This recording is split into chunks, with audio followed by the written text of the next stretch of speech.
हाय बच्चों, मैं रोशन कुमार झा, आप कॉमर्स सेंटर का संस्थापक। आज जो मैं टॉपिक लेके आया हूँ ये कोलकाता यूनिवर्सिटी में पढ़ने वाले लास्ट सेमेस्टर यानी 6th सेमेस्टर के बच्चों के लिए है।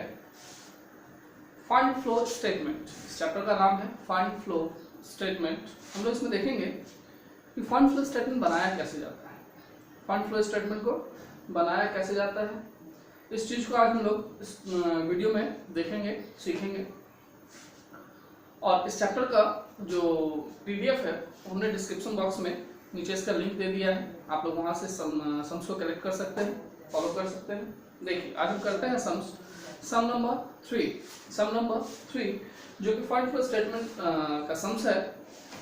बहुत ही छोटा सम्स से स्टार्ट करते हैं ताकि आप लोग इसके सिस्टम को समझ जाइए, फिर आस्ते आस्ते हम लोग इसके भास्ट वाले रूप में चलेंगे। ये फंड फ्लो स्टेटमेंट नॉर्मली दो फॉर्मेट इसका मेन है। सबसे पहला फंड फ्लो स्टेटमेंट खुद, दूसरा statement showing change in working capital. Statement showing change in working capital. Change in working capital इस नाम से हम लोग बाखूबी परिचित हैं, हम लोग जानते हैं वर्किंग कैपिटल किसको कहते हैं, CA minus CL working capital.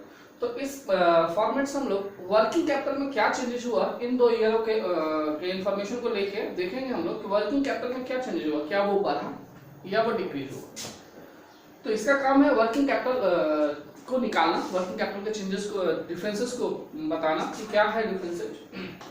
अब आता है इस फॉर्मेट के अंदर। ये जो फॉर्मेट है ये वन साइड है सोर्स ऑफ फंड और इधर है application of fund. Sorry, application of fund का मतलब हुआ कि जिस प्रोसेस के चलते, जिस प्रोसेस, चूंकि ये कैश फ्लो स्टेटमेंट है नहीं, कैश फ्लो स्टेटमेंट जैसा ही है, जस्ट सेम इसका भी सिस्टम है, बस इसका फॉर्मेट अलग है थोड़ा। तो एप्लीकेशन ऑफ फंड का मतलब हुआ कि जिस प्रोसेस के चलते मेरा फंड डिक्रीज करे, कम हो जाए, फंड कम हो जाए, उसको हम क्या बोलते हैं, एप्लीकेशन ऑफ फंड। और सोर्स ऑफ फंड का मतलब होता है जिसके चलते मेरा फंड इंक्रीज करे, बढ़े, जिसको हम लोग बोलेंगे सोर्स ऑफ फंड। जो फंड को इंक्रीज करने में सोर्स का काम करे उसको हम लोग बोलेंगे सोर्स ऑफ फंड। तो चलते हैं हम लोग ये 2 टॉपिक देखें। और तीसरा जो ये फॉर्मेट है ये है adjusted profit and loss account.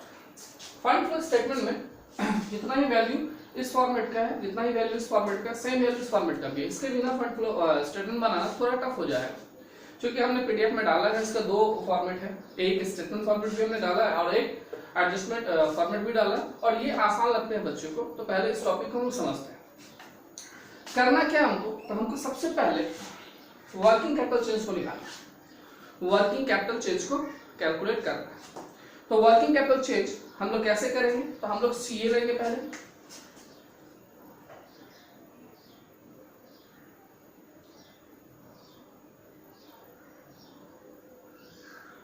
Current assets लेंगे इन दोनों ईयर, क्योंकि फंड फ्लो हमेशा 2 ईयर के साथ ही दिया रहता है, 2 ईयर को लेके ही बनाना पड़ता है, तो हम लोग बनाते हैं। करेंट एसेट्स हम लोग लेंगे। सम नंबर 3 में आप देखो, आपका करेंट एसेट्स है, स्टॉक है। स्टॉक है कितना हम लोगों का, फर्स्ट ईयर का 50,000 है और सेकेंड का 37,500।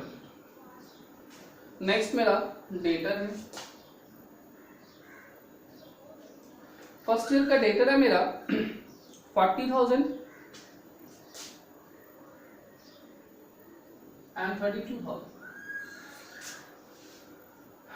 कैश है, फर्स्ट ईयर का कैश है मेरा 250 और सेकेंड ईयर का है 400। फिर बैंक है,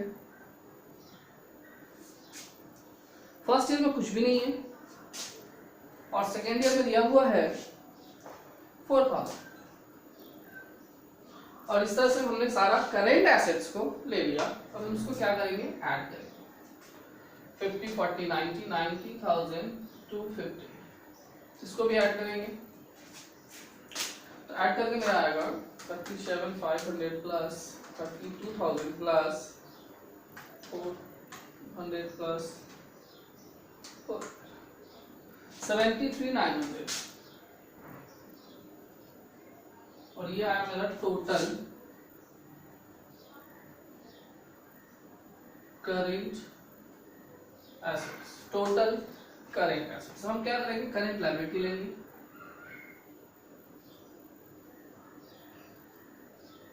only current liabilities, only current liabilities, provision बिल्कुल नहीं, ओनली करेंट लायबिलिटीज।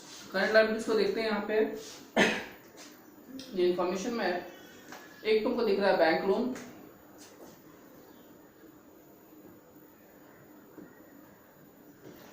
जो मेरे स्टार्टिंग फर्स्ट ईयर में है 35,000 और सेकेंड ईयर में है कुछ भी नहीं। नेक्स्ट हम लोग का जो है वो है क्रेडिटर,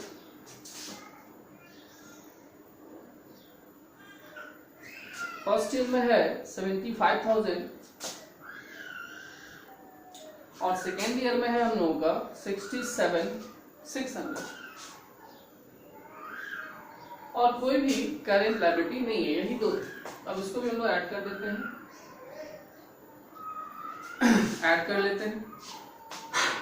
ऐड करके आएगा ये 75,000 प्लस 35,000 यानी 1,10,000 और ये रहा 67,600। ये मेरा total current liability. Suppose that हमने इसको ए माना, टोटल करेंट एसेट्स को, इसको बी माना, तो मेरा वर्किंग कैपिटल आ जाएगा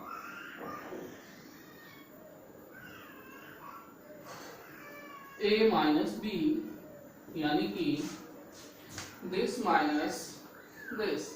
माइनस करते हैं, माइनस क्या है मेरा 90,250 माइनस 1,10,000। नेगेटिव फिगर 19,750 और नेगेटिव के लिए हमने ब्रैकेट यूज किया, अकाउंट में ब्रैकेट यूज किया। सेकेंड जो मेरा उसका आएगा 73,900 माइनस 67,600 यानी मेरा आ रहा है 6,300 पॉजिटिव। तो हमने दोनों ईयर का वर्किंग कैपिटल निकाला, जबकि हमको निकालना क्या है, चेंज इन वर्किंग कैपिटल, यानी वर्किंग कैपिटल में क्या चेंजेज आया, वो बढ़ा या कम हो गया, वो इंक्रीज किया या डिक्रीज कर गया। आप देख सकते हो कि 1998 में मेरा जो वर्किंग कैपिटल था वो नेगेटिव फिगर में था और जब 1999 में गए तो वो पॉजिटिव फिगर में चला गया। ऑब्वियसली इस नेगेटिव से हो करके वो पॉजिटिव में गया, ऑब्वियसली सब बात है क्या हुआ, इंक्रीज हुआ होगा। कितने का इंक्रीज हुआ तो सिंपल सी बात है, यहाँ पे आप समझिए कि -19,750 है, जबकि अब आगे आकर के वो प्लस हो गया, यानी प्लस हो गया 6,300। अल्टरनेटिव क्या हो गया मेरा कि एक्चुअली इस माइनस को वो खत्म किया, उसके बाद जाकर के ये प्लस हुआ, तो इतना तो था जिसको उसने हटा दिया, इसको माइनस को पहले ही खत्म करके फिर पॉजिटिव फिगर में चल गया। इसका मतलब मेरा इंक्रीज कितना हुआ, और ऑब्वियसली इंक्रीज हुआ 19,750 प्लस 6,300 यानी मेरा 26,050 रुपए का 26,050 का इंक्रीजमेंट है, यानी increase in working capital, working capital, increase in working capital कितने का है, और वो हम लिखेंगे कहाँ, तो जिस जहां पे लिखने का दोनों बैलेंस हो जाए, तो हम लोग लिखेंगे कहाँ, यहाँ पे लिखेंगे 26,050 यानी 6,300 एंड 6,300। तो हमने क्या किया कि हमने कैलकुलेट किया कि वर्किंग कैपिटल में क्या चेंजेस है, इंक्रीज किया है ना डिक्रीज किया, तो हमने देखा क्या कि इंक्रीज किया। इसका काम क्या है, कैसा इंक्रीज करेगा या डिक्रीज करेगा, इंक्रीज या डिक्रीज किया, तो इंक्रीज इन वर्किंग कैपिटल जो है वो हम लोग के एप्लीकेशन साइड में जाते हैं। अगर ये डिक्रीज इन वर्किंग कैपिटल होता तो हम लोग का सोर्स ऑफ फंड में जाता, इंक्रीज रहता तो इधर आता, इंक्रीज है तो इधर जाएगा, और डिक्रीज रहता तो सोर्स ऑफ फंड में जाते हैं। लेकिन अभी इसको हम लोग यूज नहीं करेंगे, सम्स अभी बहुत बाकी है, अभी जस्ट हमने एक फॉर्मेट के सारा सम्स कर लिया और इसको लास्ट में पुट अप करना है।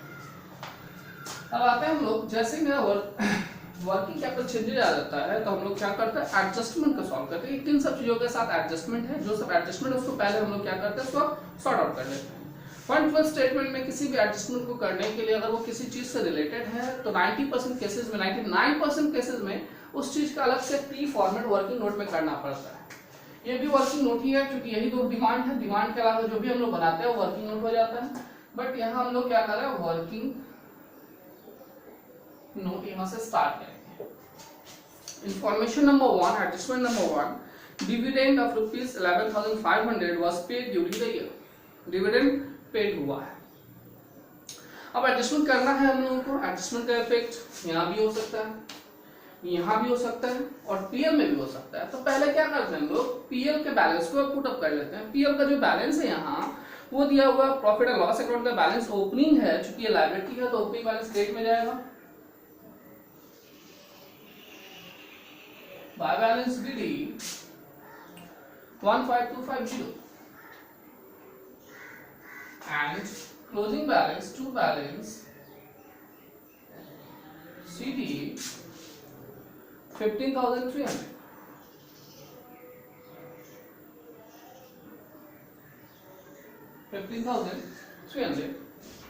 हमने इस बैलेंस को पहले पुटअप कर लिया क्योंकि हमको एडजस्टमेंट करना है।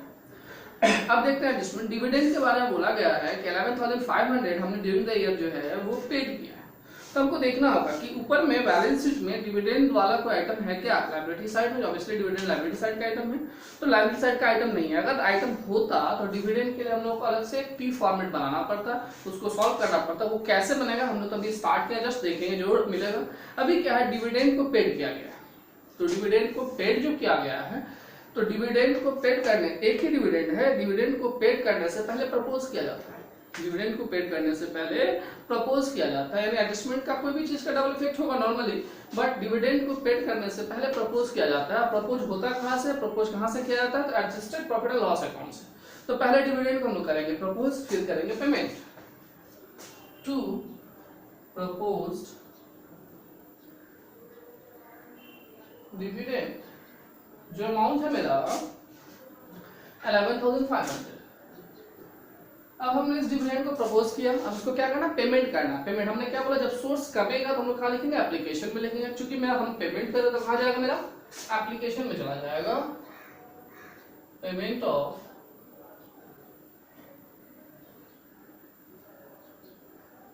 डिविडेंड 11,500।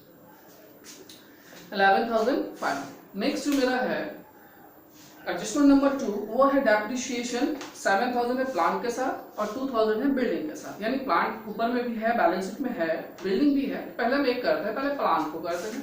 तो हमने क्या किया, प्लांट ने प्री फॉर्मेट बनाया, नाम रखा प्लांट अकाउंट, क्रेडिट साइड है ये, डेबिट साइड है ये, ऑब्वियसली ये अमाउंट है। ओपनिंग बैलेंस बैठा है to balance BD, to balance BD. Plant का ओपनिंग बैलेंस 75,000 और क्लोजिंग बैलेंस है बाय बैलेंस सीडी 84,500। इंफॉर्मेशन है क्या कि प्लांट के साथ डेप्रिसिएशन दिया हुआ है 7,000। तो डेप ऑब्वियसली 8 में आता है डेप टू एसेट्स, जिसका जर्नल भी है। बाय डेप अकाउंट अमाउंट है प्लांट का 7,000। अब इसको हम लोग क्लोज करेंगे। अब इसको जब हम क्लोज करेंगे, सीधी बीडी देने से क्लोज है जरूरी नहीं है। सीधी बीडी ओपनिंग और क्लोजिंग बैलेंस है, इसको क्लोज करना पड़ेगा हमको। तो क्लोज करेंगे, या तो इधर बैलेंस आएगा या तो फिर इधर बैलेंस आएगा। इधर अगर बैलेंस आता है और डेप्रिसिएशन ऑलरेडी है, तो इधर जो बैलेंस आएगा उसको हम बाय बैंक बोलेंगे, यानी सेल कैलकुलेशन होगा। और इधर अगर बैंक आता है तो इधर टू बैंक यानी परचेज कैलकुलेशन होगा। एसेट्स परचेज आएगा इधर आने से, और इधर आने से एसेट्स सोल्ड आएगा। अगर डेप्रिसिएशन पहले से दिया हुआ है तो नहीं देने से हम लोग का डेप्रिसिएशन पहले निकलता है बाई साइड। अब हम क्या करते हैं, इसको क्लोज करते हैं। क्लोज करके मेरा होगा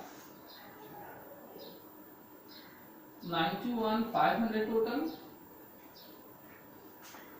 इसमें से 75,000 को हम लोग माइनस करेंगे। 91,500 माइनस 75,000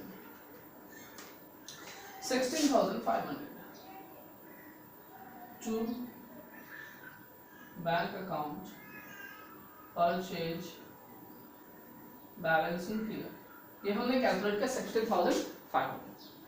अब आप देखिए इससे पोस्टिंग कैसे करेंगे। डेप्रिसिएशन जो है वो पीएल का आइटम है, ऑब्वियसली ये पीएल में चला जाएगा टू डेप ऑन प्लांट 7,000।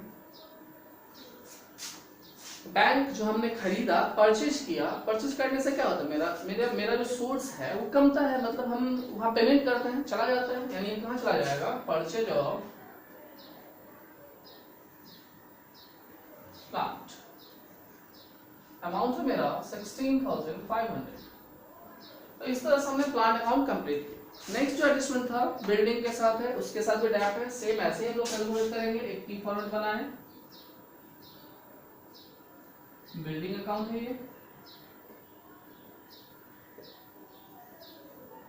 ये क्रेडिट साइड है और ये डेबिट साइड है। टू बैलेंस बीडी, इसका ओपनिंग बैलेंस है 1 लाख और bye balance CD closing balance है 1,15,000। एडजस्टमेंट में डैप दिया हुआ है बाय डैप और इसका अमाउंट है ₹2,000। अब इसको हम क्या करेंगे, क्लोज करेंगे। ऑब्वियसली ये साइड भरा है, 1,17,000 ऊपर हुआ। टू बैंक इधर बैलेंस आएगा, परचेज है ये, बैलेंसिंग फिगर कैलकुलेशन हमने किया, आया हमारा 17,000। डैप पीएल में जाएगा, to dab on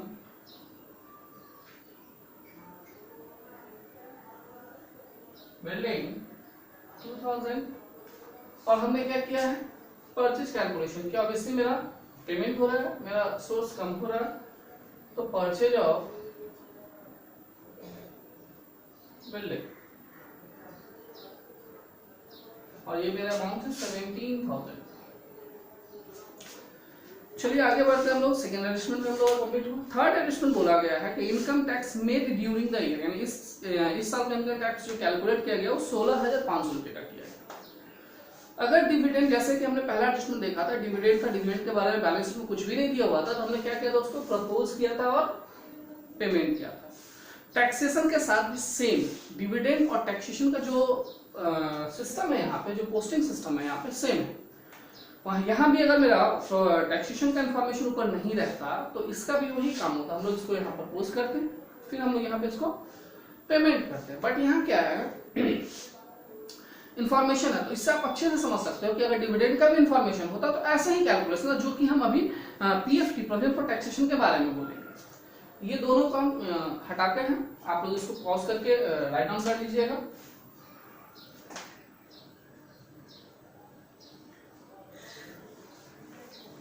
working note,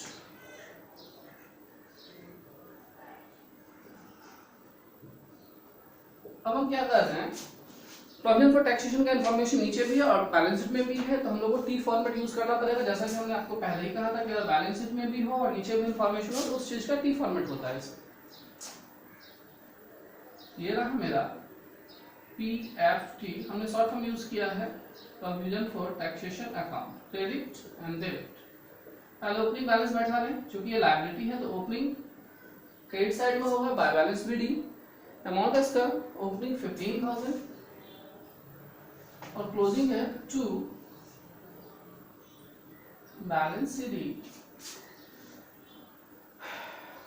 17,500। हमने ओपनिंग क्लोजिंग बैठा था। इसका दो इंफॉर्मेशन नॉर्मली होता है, एक होता है क्या, इनकम टैक्स पेड, और पेड का जर्नल होता है paid, not made, paid, paid PAID, paid.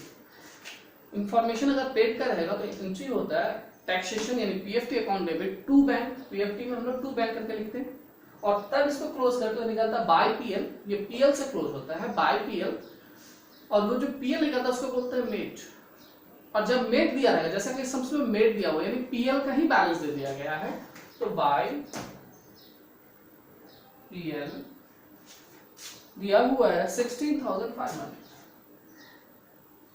अब हम इसको जब क्लोज करेंगे तो बैंक से क्लोज करेंगे। बैंक रहता पीएल से क्लोज होता, पीएल है तो बैंक से क्लोज होगा।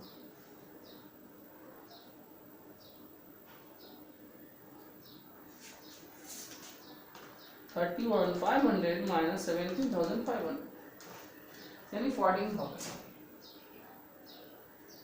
To bank account page in bracket balancing PL. PL वाला पीएल में चला जाएगा to PFT provision for taxation 16,500 और जो हमने पेमेंट किया पेड, क्योंकि मेरा फिर पेमेंट हो रहा है, मेरा सोर्स जो है फंड का वो कम हो रहा है, तो हम इसको भेजेंगे कहाँ पे, पेमेंट ऑफ पीएफटी और इसका अमाउंट है 14,000। तो मेरा सारा एडजस्टमेंट हो गया कंप्लीट इस सम से। अब हम क्या करेंगे, जब मेरा सारा एडजस्टमेंट कंप्लीट हो जाएगा तो हम किसी एक साइड को, जैसे कि मेरा बैलेंस शीट दो साइड है, लायबिलिटी और एसेट, तो हम पहले किसी एक साइड को कर लेंगे। जैसे हमने एसेट साइड को करा, बिल्डिंग हो चुका है, जिसका काम हो गया दोबारा नहीं करना। बिल्डिंग हो चुका है, प्लांट हो चुका है, स्टॉक, डेटर, कैश और बैंक भी हो चुका है। गुडविल दिया हुआ, गुडविल स्टार्टिंग में कुछ भी नहीं था, बट एंडिंग में क्या हुआ, 2,000 रुपया से बढ़ गया। गुडविल एट कॉस्ट है, 2,000 रुपये बढ़ गया। यानी क्या हुआ कि गुडविल मेरा इंक्रीज किया, यानी हमने परचेज भी किया, गुडविल खरीदा, गुडविल खरीदा भी जाता है, गुडविल रेज भी होता है। तो गुडविल चूंकि कॉस्ट में तो हम इसको परचेज ट्रीट करेंगे। गुडविल क्या हुआ कि 2,000 रुपया से बढ़ गया, ओपनिंग में था नहीं, क्लोजिंग में 2,000 हो गया, यानी हमने परचेज किया गुडविल। अब परचेज किया यानी यहाँ भी मेरा जो सोर्स है वो कहीं ना कहीं पेमेंट बेसिस में है, हम यहाँ लिखेंगे परचेज ऑफ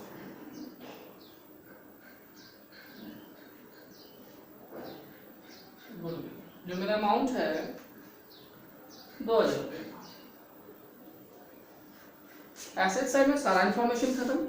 लायबिलिटी साइड से आते हैं हम लोग, शेयर कैपिटल स्टार्टिंग में 1 लाख का था, एंडिंग में 1,45,000 का हो गया। कोई भी इंफॉर्मेशन नहीं है इसके साथ दिया हुआ। ये शेयर कैपिटल बढ़े कैसे, शेयर कैपिटल इशू के सोर्स से बढ़ते हैं, यानी शेयर कैपिटल को अगर इशू किया तो बढ़ता है, और अगर चूंकि इक्विटी शेयर है तो बायबैक होने से वो कम हो जाएगा, कम होने से वो बायबैक कहलाता है। प्रेफरेंस शेयर है वो कम हो जाए तो वो भी बायबैक रिडक्शन कहलाता है। डिवेंचर अगर वो कम हो जाए तो वो भी रिडक्शन कहलाता है। लेकिन अगर इंक्रीज कर जाए तो ये तीनों ही केस में इशू कहलाते हैं। अभी इंक्रीज है, इशू करने से क्या होता है, मनी आता है, पैसा आता है, सोर्स बढ़ता है मेरा। तो सोर्स ऑफ फंड मेरा इंक्रीज किया तो हम इधर लिखेंगे issue of share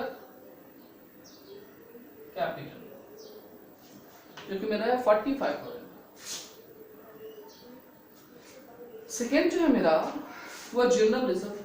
general reserve PL में आता है। जनरल रिजर्व स्टार्टिंग में 25,000 था और एंडिंग में 30,000 हो गया, यानी 5,000 का इंक्रीजमेंट हो। ये ट्रांसफर कहाँ से होता है, जो रिजर्व क्रिएट होते हैं वो कहाँ से क्रिएट, ऑब्वियसली पीएल से क्रिएट होते हैं, एडजस्टेड पीएल से क्रिएट होते हैं। तो to transfer to general reserve, इसका अमाउंट है 5,000, जो कि डिफरेंस अमाउंट है, यानी 5,000 से इंक्रीज हुआ। ये पीएल बैलेंस था जो हमने बैठा ही लिया। बैंक लोन जो एक बार यहाँ यूज हो जाए उसके साथ कोई भी एडजस्टमेंट रहने से भी नहीं होता, सिर्फ स्टॉक को छोड़कर।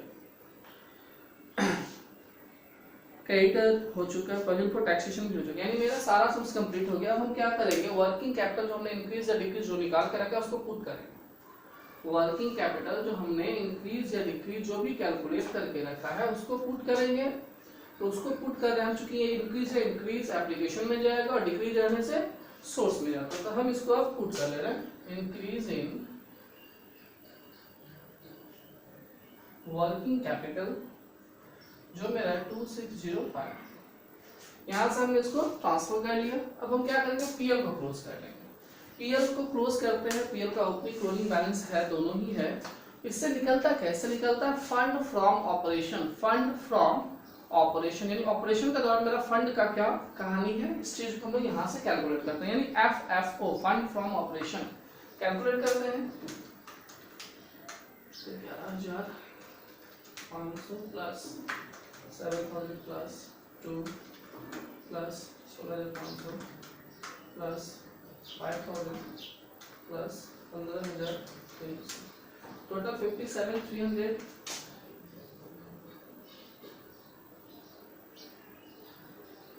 माइनस कर रहे हैं उससे